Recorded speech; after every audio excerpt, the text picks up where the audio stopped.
فتدلى فكان قاب قوسين أو أدنى فأوحى إلى عبده ما أوحى ما كذب الفؤاد ما رأى أفتمارونه على ما يرى ولقد رآه نزلة أخرى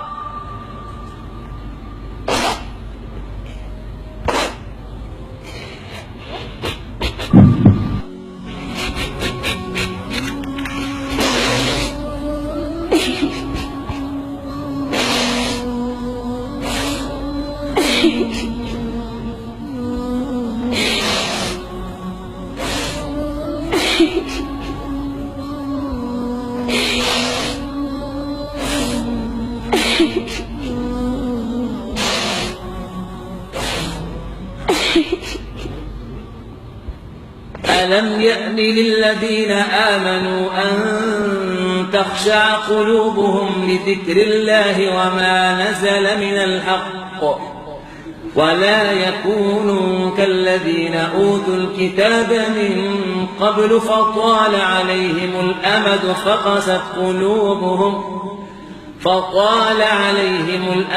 فقست قلوبهم وكثير منهم فاسقون.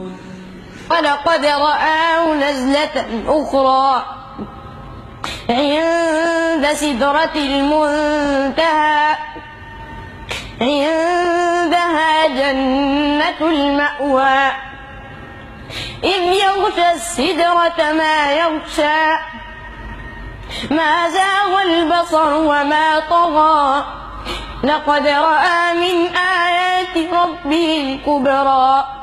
طوبى لمن حفظ الكتاب بصدره فبدا وضيئا كالنجوم تألقا وتمثل القرآن في أخلاقه وفعاله فيه الفؤاد تعلق.